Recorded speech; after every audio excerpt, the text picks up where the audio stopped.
서로 축복하겠습니다. 당신은 약하지만 주님은 강하십니다.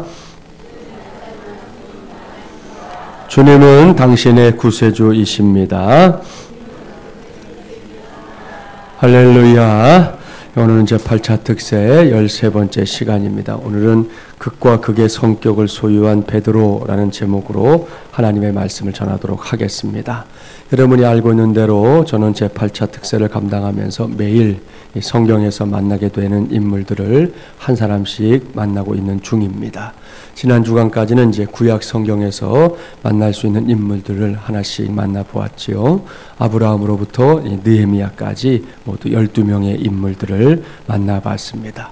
그 과정에서 그들 모두가 이 공통적으로 갖고 있었던 신앙 고백 무엇인지 확인할 수 있었지요. 나는 비록 약하나 주 예수는 강하다. 바로 이것입니다. 그렇습니다. 구약 성경에서 만났던 모든 사람들의 공통점은 다름 아닌 나는 약하다는 사실을 인정하는 것이었습니다. 아닌 줄 알았는데, 그래도 나름 괜찮은 줄 알았는데 내가 약하다는 사실을 철저하게 깨닫는 것이었습니다. 그런 다음에는 그들 모두가 하나님을 찾았습니다. 하나님께 부르짖었고 하나님의 도우심을 구했습니다. 그럴 때마다 하나님께서는 응답해 주셨습니다. 도와주셨습니다. 편이 되어 주셨습니다. 오늘부터는 우리 모두의 관심을 이제 신약 성경으로 옮겨보려고 합니다. 신약 성경에서도 무수한 사람들을 만날 수 있는데요. 그들을 다 만나볼 수는 없고요. 한계를 지어봤습니다. 그것은 예수님의 이제 12 제자들입니다. 그렇습니다. 저는 오늘부터 이제 2주 동안 예수님의 제자들을 이제 한 사람씩 만나보려고 합니다. 그 과정을 통해 하나님의 음성을 들을 수 있는 저와 여러분이 되기를 간절히 바랍니다. 오늘은 첫 시간인데요. 오늘 우리가 만나보려고 하는 사람은 이미 말씀의 제목에서 언급한 대로 베드로입니다. 베드로에 대해서는 여러분도 나름대로 알고 있는 것이 많이 있을 겁니다. 이제부터 제가 그 베드로에 대해 말씀을 전하려고 하니까요. 오늘 제가 전하는 말씀과 여러분이 지금까지 가지고 있던 생각이 서로 잘 어우러지는지 한번 살펴보는 것도 은혜를 받는 방법 중에 하나가 될 것입니다. 제가 오늘 여러분에게 베드로를 소개하면서 전제하려고 하는 것이 있습니다. 그것은 이 베드로가 극과 극의 성격의 소유자였다는 사실입니다. 이것이 무슨 의미인지 이제부터 한번 잘 따라와 보십시오. 미국 뉴욕주에 있는 이 그레이스 채플의 레슬리 풀린 목사님이 베드로에 대해 내리고 있는 평가가 있습니다. 그것이 뭐냐? 베드로는 이 갈릴리 호수 같은 사람이다. 그렇게 말했습니다. 이 말의 의미가 뭐냐? 이 말의 의미를 제대로 이해하려고 하면 이 갈릴리 호수가 어떤 곳인지를 알아야 합니다. 혹 우리 가운데 이제 성지 순례를 다녀온 성도들이 있다면 알고 있겠지만 갈릴리는 실제로 호수예요. 분명히 하늘 위에서 보면 호수인 게 맞지만 실제로 그곳에 가서 보면 성경에서도 그렇게 일컫고 있지만 이게 바다처럼 큽니다. 이쪽에서 저쪽에 보이는 석촌 호수가 아니에요. 저 끝이 보이지가 않습니다. 아주 큽니다. 그렇기 때문에 성경에서는 갈릴리 호수라고도 하지만 티베리아 바다, 갈릴리 바다 이런 표현들을 사용하는 게 가능해지는 거거든요. 그렇기 때문에 갈릴리는 일반적으로 우리가 알고 있는 이 호수와는 전혀 다른 특성을 갖고 있습니다. 분명히 호수인데도 종잡을 수 없는 바다처럼 어떤 때는 잔잔하고 평온하다가도 순식간에 막 노도 광풍이 몰아치는 곳, 그런 곳이 바로 갈릴리 호수입니다. 그런 갈릴리 호수에서 잔뼈가 굵은 사람이 베드로 아닙니까? 예수님을 만나기 직전까지 베드로의 직업이 무엇이었는지 아시죠? 어부였습니다. 갈릴리 호수에서 물고기를 잡는 어부 말입니다. 그래서 그런지는 모르겠지만 베드로의 성격이 이 갈릴리 호수 못지 않았다 하는 것입니다. 오늘 주신 말씀을 보면 확인할 수가 있어요. 본문 27절 말씀 함께 봉독해 볼까요? 27절입니다. 예수와 제자들이 빌립보 가이사라 여러 마을로 나가실새 길에서 제자들에게 물어 이르시되 사람들이 나를 누구라고 하느냐. 예수님께서 빌립보 가이사라에 들어가셨을 때 제자들에게 한 가지 질문을 던지셨어요. 그것은 사람들이 나를 누구라고 하느냐라는 질문이었습니다. 그때 제자들이 한마디씩 대답하지요. 예수님, 제가 들어보니까요, 사람들이 예수님을 죽은 세례 요한이 살아서 돌아온 거라고 하던데요. 예수님, 제가 아는 바로는 사람들이 예수님을 엘리야라고 부르고 있습니다. 예수님, 저도 들은 게 있는데요. 사람들이 예수님을 선지자 중에 한 사람이라고 생각하고 있더라고요. 이것이 제자들의 대답이었습니다. 이 대답들 속에는 예수님의 마음에 드는 대답이 단 하나도 없었습니다. 그래서 예수님께서 다시 묻잖아요. 29절 말씀 함께 봉독합니다. 29절입니다. 또 물으시되 너희는 나를 누구라 하느냐? 베드로가 대답하여 이르되 주는 그리스도시니이다 하매. 아멘. 사랑하는 새벽용사 여러분, 보십시오. 예수님의 관심사가 달라지고 있습니다. 이번에는 다른 사람들이 예수님을 뭐라고 하는지가 아니라 지난 3년 동안 예수님과 동고동락했던 제자들, 그들이 예수님을 어떻게 생각하고 있는지 묻고 있습니다.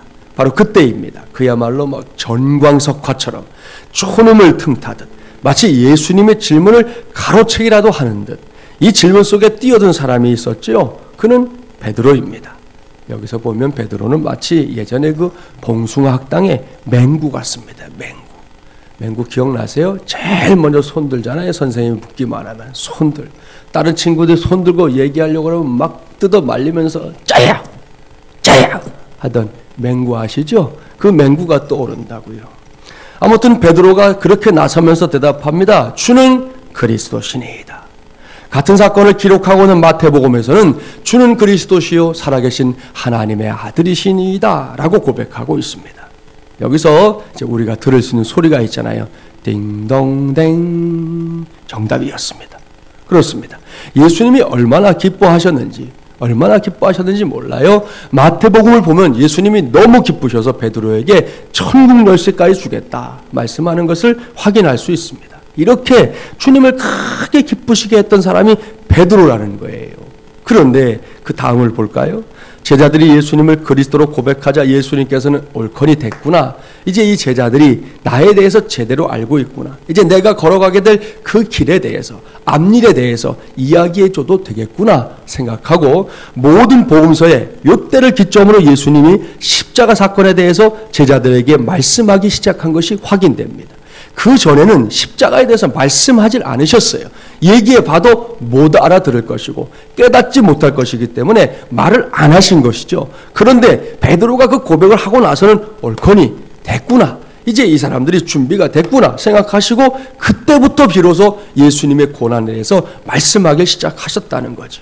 오늘 말씀에도 보니까 예수님께서 인류를 구원하기 위해 십자가의 길을 가실 것을, 고난받으시고 죽으실 것을 말씀해 주셨습니다. 그런데 이러한 예수님의 말씀을 다시 가로막는 사람이 있었다는 거죠. 본문 32절부터 34절 말씀 함께 봉독합니다. 32절부터 34절입니다. 드러내놓고 이 말씀을 하시니 베드로가 예수를 붙들고 항변하매 예수께서 돌이키사 제자들을 보시며 베드로를 꾸짖어 이르시되 사탄아 내 뒤로 물러가라. 내가 하나님의 일을 생각하지 아니하고 도리어 사람의 일을 생각하는도다 하시고 무리와 제자들을 불러 이르시되 누구든지 나를 따라오려거든 자기를 부인하고 자기 십자가를 지고 나를 따를 것이니라. 아멘. 여기서 베드로는 예수님을 붙들고 항변하고 있습니다.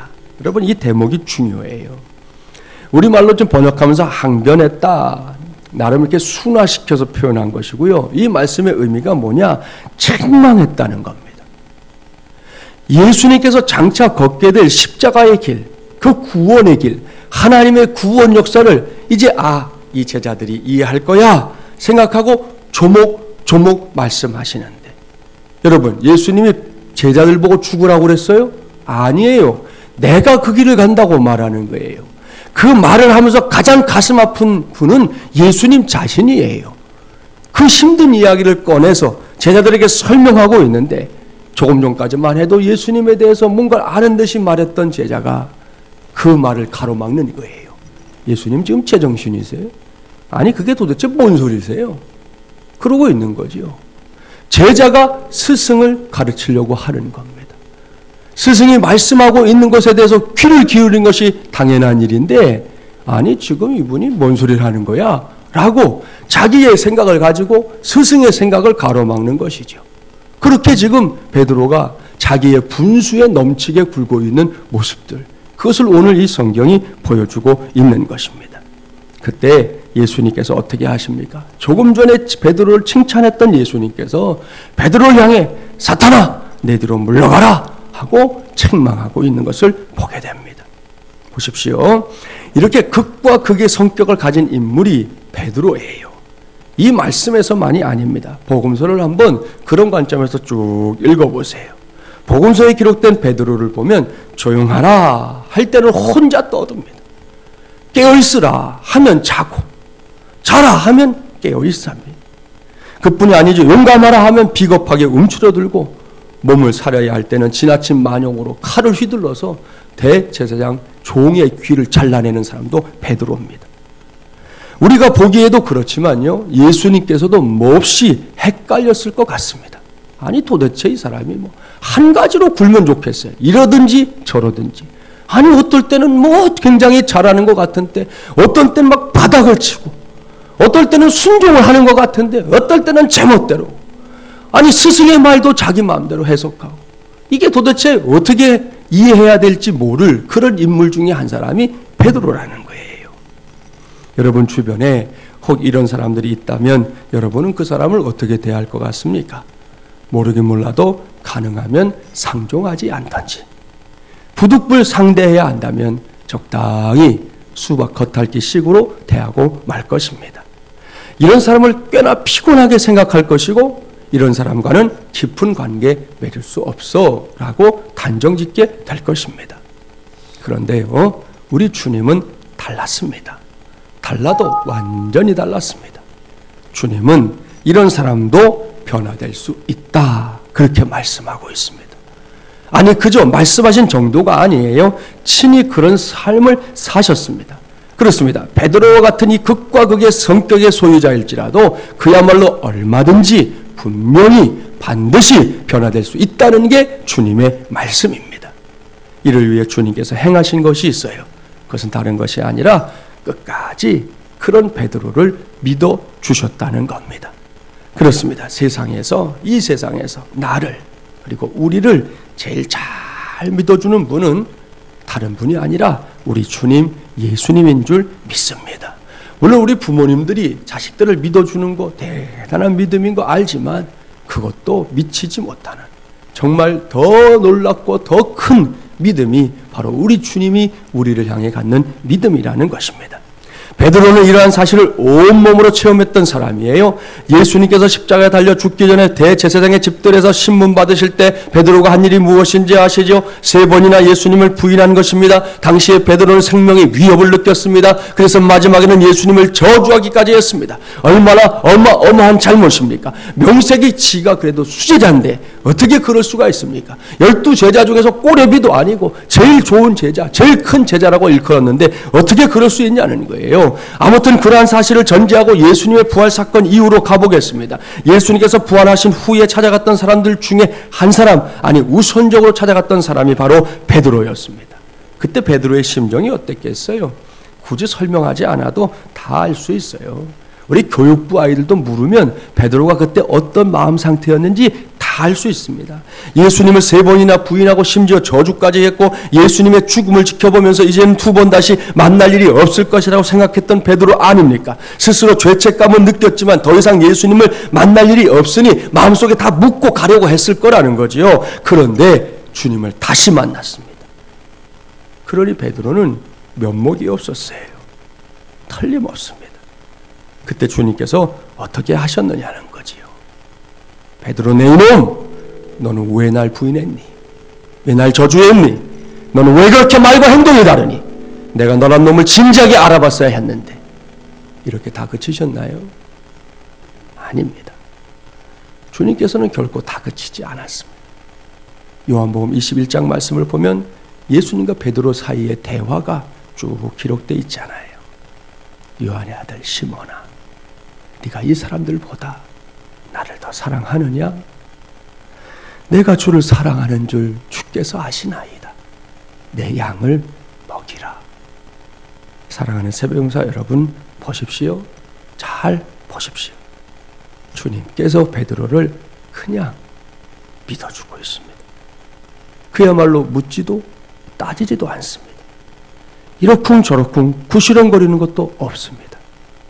그냥 베드로를 믿어주셨고 그에게 다시금 사명을 위임하고 있습니다.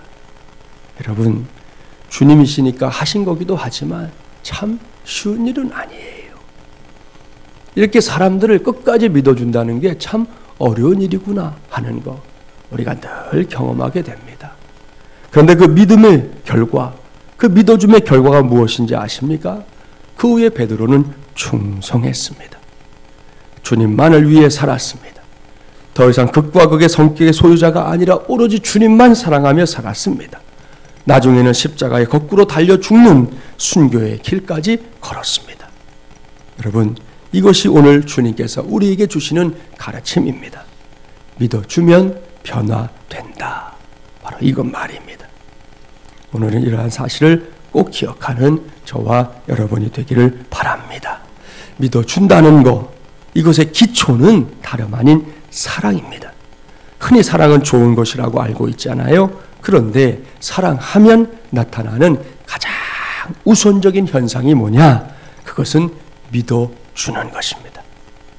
옳습니다. 사랑하면 믿어줍니다.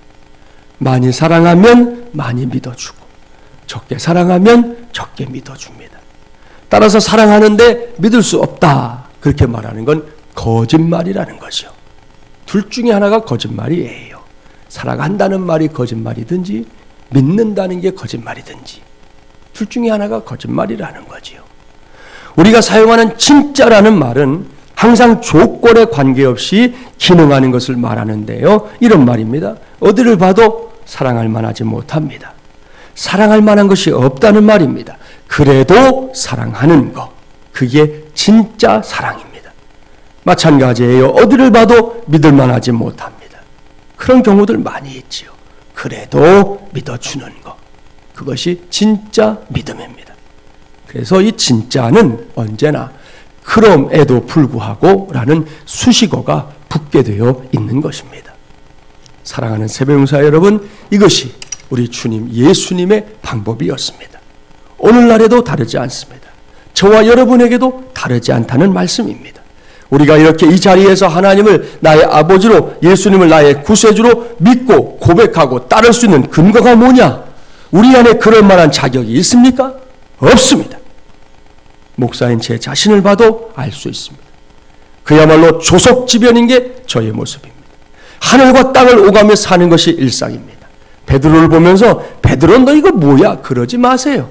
거기에 내가 있는데 어떻게 함부로 우리가 베드로에게 이러쿵저러쿵 할 수가 있겠습니까? 제 스스로에게 실망스럽고 제 스스로에게 고개를 가로젓게 되는 순간들이 얼마나 많은지 모릅니다. 그런데도 여기에 서서 이렇게 말씀을 전할 수 있는 것은 부족하지만, 여전히 약하고 약하지만, 그럼에도 불구하고 주님께서 믿어주시기 때문입니다.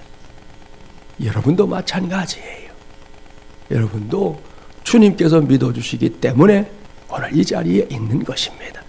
주님께서 믿어주시기 때문에 우리가 하루하루를 호흡하며 살아가고 있는 것입니다.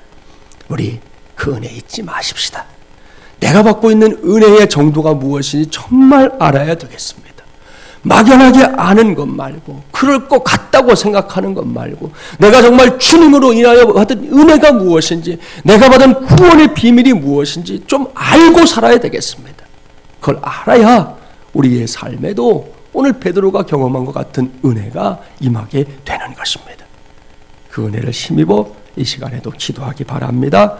그 기도에 놀랍게 응답하시는 하나님의 역사가 저와 여러분 우리 모두의 몫이 될 줄 믿습니다. 그 믿음으로 이 새벽에도 주님을 꼭 만나고 돌아가는 저와 여러분이 되기를 주님의 이름으로 간절히 축원합니다.